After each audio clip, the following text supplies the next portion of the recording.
Muy buenos días, que el Señor les bendiga.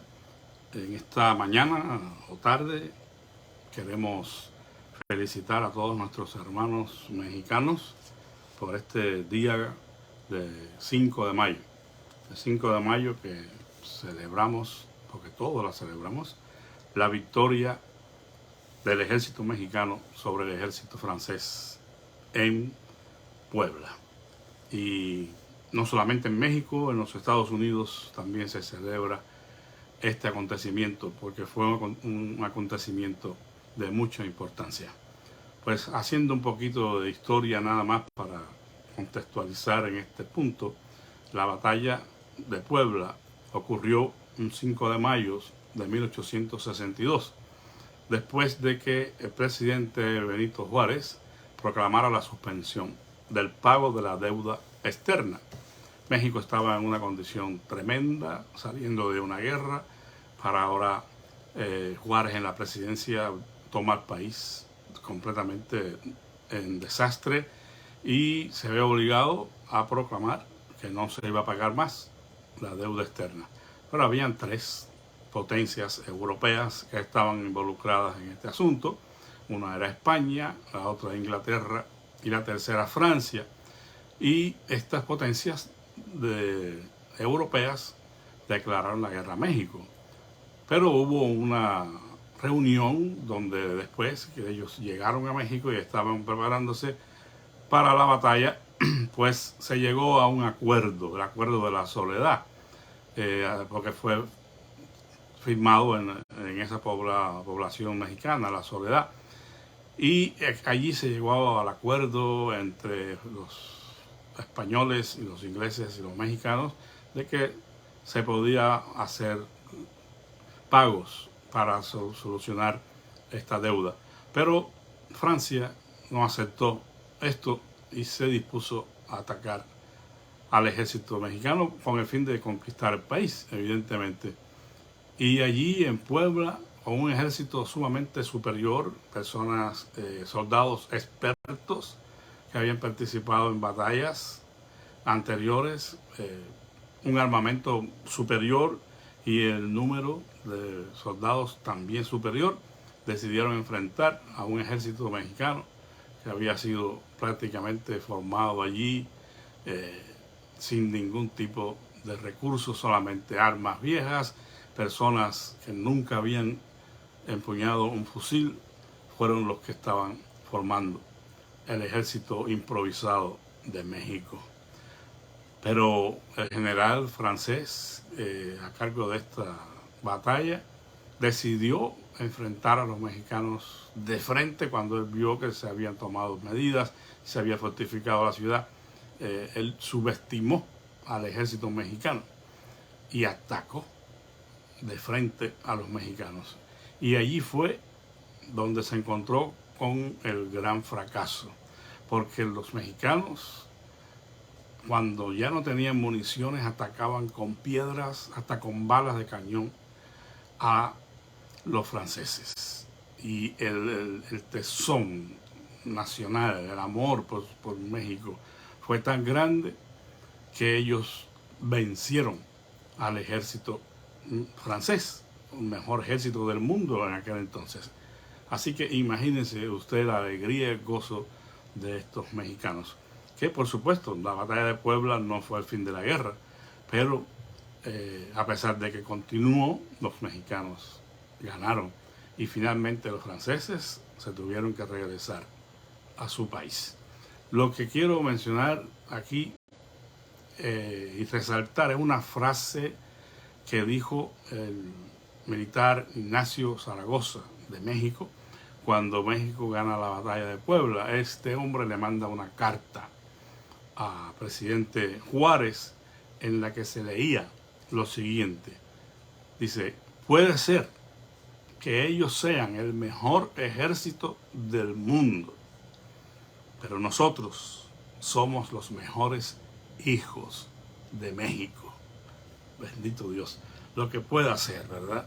El amor nacional, el estar realmente dispuestos a defender la patria por encima de todo, les dio a ellos el coraje de enfrentar a un enemigo inmensamente superior en todos los sentidos y darles la victoria.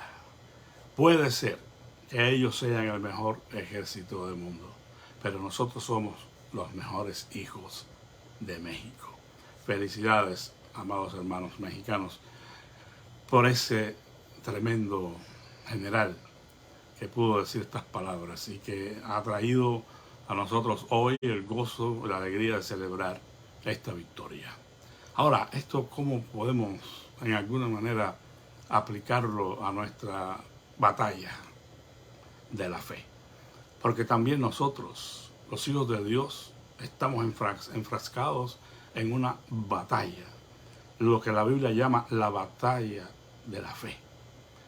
Tenemos nosotros la seguridad de que esta batalla ha sido ganada por la muerte de nuestro Señor Jesucristo en la cruz del Calvario.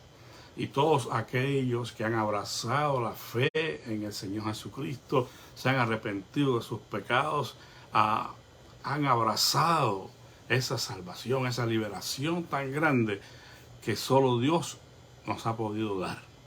Porque comenzando con las analogías, lo que representaba México delante de estas tres potencias europeas era nada, pero ellos estaban dispuestos a luchar hasta el último soldado para defender a su patria. ¿Qué es el creyente ante los tres enemigos que también podemos mencionar y que la Biblia dice que tenemos nosotros que batallar? Tenemos al enemigo de nuestras almas, que es Satanás. Tenemos a nuestra propia carne, esa naturaleza pecaminosa que reclama recuperar lo que ha perdido. Y tenemos al mundo en el cual nosotros nos movemos con su sistema de filosofías e ideas que desafían a la palabra de Dios. Tenemos nosotros también tres frentes que no pudiéramos en ninguna manera vencer si no fuera por la presencia de Dios en nuestras vidas, si no fuera por el poder del Espíritu Santo y si no fuera por la comunión que guardemos con Dios. Si no estamos caminando con Él, entonces no podremos definitivamente ganar la batalla, aunque ya se ha ganado, pero nosotros tenemos que librarla mientras estemos con vida en este mundo. Allí vamos a tener que pensar en que nuestras fuerzas, nuestras capacidades, nuestras mejores intenciones no son suficientes, porque esto es una batalla que no se libra con armas humanas. El apóstol Pablo decía, las armas de nuestra milicia no son carnales, sino poderosas en Dios para la destrucción de fortalezas y para derribar todo argumento que se levante en contra del conocimiento de Dios. Este y otros versículos nos demuestran que la batalla que llevamos en contra de estos tres enemigos es una batalla en la mente. Por eso la Escritura puntualiza que ahora tenemos la mente de Cristo. Si no estamos llenos de Jesucristo. Por eso la Biblia dice, revestidos del Señor Jesucristo. Si no tenemos nuestra mente puesta en estas riquezas espirituales, entonces no podremos vencer. Pero si hay algo digno de alabanza, si hay algo digno de que podamos nosotros pensar, si hay virtud alguna, en alguna cosa, en eso debemos pensar. Y es que nuestra mente debe estar llena de Cristo y de su palabra, para que habite Cristo por la fe en vuestros corazones y seamos llenos de toda la plenitud de Dios. Lo único que nos puede hacer vencedores en contra de toda esta fuerza de pecado, de maldad que se levanta hoy en contra del conocimiento de Dios es nuestra fe. Y por eso Juan decía, esta es la victoria que ha vencido el mundo, vuestra fe. Pero una fe, ¿en qué? No es solamente la creencia de que creo que el Señor Jesucristo murió por mí, creo que Dios me ha perdonado mis pecados y creo que tengo la esperanza de la vida eterna. Sí, es la fe en las promesas de Dios, pero es la fe en la palabra de Dios, es la fe en su doctrina, en la enseñanza que hemos recibido.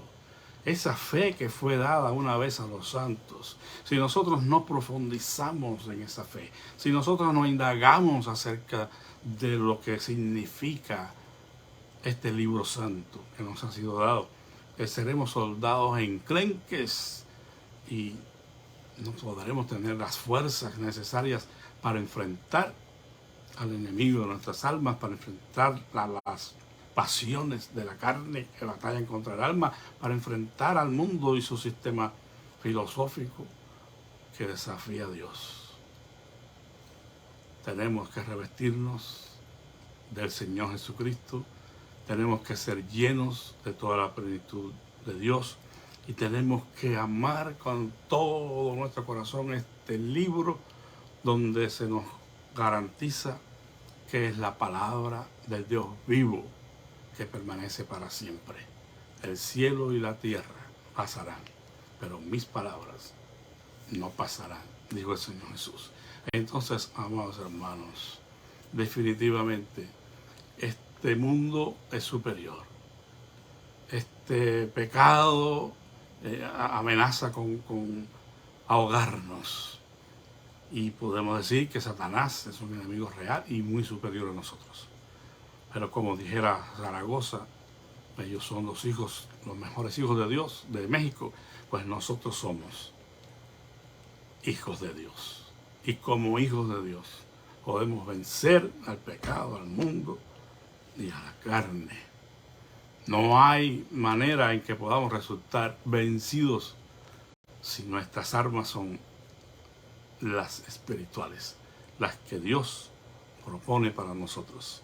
No tratemos de enfrentar a un enemigo tan poderoso con la energía de la carne, porque no lo lograremos jamás. No es con espada, ni con ejército, mas con mi espíritu, dice el Señor.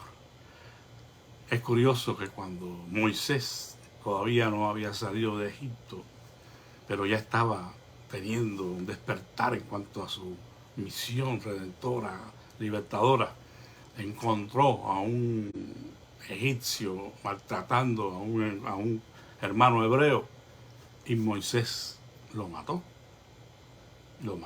Y eso fue lo que provocó que él saliera huyendo de Egipto. Pero lo que nos llama la atención es que quizás ya teniendo noción de su misión, Moisés quizás pensó por un momento obrar la libertad del pueblo judío, del pueblo de Israel, de Egipto a través de la fuerza humana, a través de la energía de la carne. Pero no era esa la manera, porque no hubieran logrado nada. Pero tenía él que recibir de parte del Señor un llamamiento, una misión y una manera de obrar la libertad de Israel a través de aquella vara que él estaba usando como instrumento de trabajo allá con su suegro Jetro. Esa vara era la que Dios usaría con su siervo para libertar a su pueblo. Otra vez, las armas de nuestra milicia no son carnales. Esta batalla no es nuestra, es la batalla del Señor en última y primera instancia. Nosotros estamos aquí como soldados de la cruz para vencer al pecado, para vencer a la carne, para vencer al mundo y guardarnos sin mancha delante de Él. No tema si ha tenido dificultades, si ha enfrentado ataques, porque definitivamente usted y yo lo experimentaremos. Si no lo ha experimentado ya, que es evidente que sí, vamos a tener ataques, porque cualquiera, dijo la Escritura, dice el Señor, que quiera vivir piadosamente en Cristo Jesús, padecerá persecución. Vamos a tener oposición. Dice el escritor bíblico también que tenemos una gran cantidad de fuerzas atacándonos. Dice, a estos, dice el apóstol Pedro, le parece cosa extraña que vosotros no corráis con ellos en el mismo desenfreno de disolución y os ultrajan. O sea, a ellos, a estos que son enemigos del Señor, que se oponen al Evangelio, están asombrados cuando nos ven a nosotros viviendo para la gloria de Dios. Por eso dice, les parece cosa extraña que nosotros no participemos con ellos en su mismo estilo de vida. Y entonces nos ultrajan. No van a alabarnos, no van a premiarnos por ello. Porque eso lo hará el Señor por nosotros, pero el enemigo no. Si se ha sentido ultrajado, si se ha sentido en alguna manera menospreciado, lo han herido, usted siga adelante. Porque todavía, como decía el autor de los Hebreos, aquellos que le estaban recibiendo esa carta a los hebreos en persecución, no habéis combatido hasta la sangre por el pecado. Todavía no nos ha tocado, hermanos, dar nuestra vida por la causa de Cristo. Y hoy hay muchos que sí lo están haciendo. Y debemos mirar ese ejemplo y esforzarnos para seguir adelante corriendo esta carrera.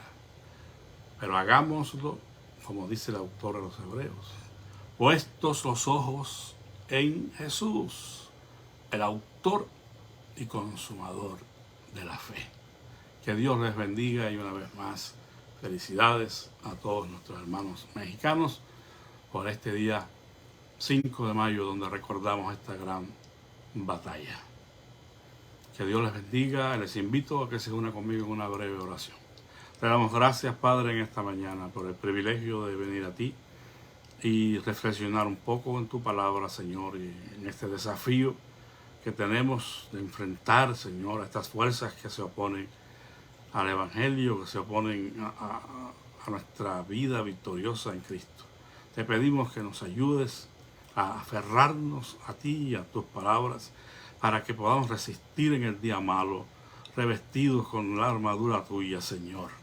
Puestas estas armas que tú describes allí en Efesios 6, para hacer frente a toda esta ola de maldad y para estar firmes en el día malo, Señor. En esta mañana te ruego que tú bendigas a cada uno de mis hermanos, Padre Santo, y que tú les des a todos ellos la capacidad de creer y de aferrarse a ti, para que tengan asegurada la victoria, Señor. Bendíceles y ayúdales, trayendo ánimo y fortaleza, trayendo sanidad al enfermo, Señor. Oh Dios, ten misericordia de los que sufren por situaciones delicadas de salud. Que tu poder se perfeccione en nuestras debilidades, Señor. Gracias por escucharnos, gracias por obrar en nuestro favor. Y oh Señor, bendecimos tu santo nombre. Te lo pedimos todo humildemente en el nombre y por los méritos de nuestro Señor Jesucristo. Amén. Bendiciones, hermanos, que la paz de Cristo sea con todos. Amén.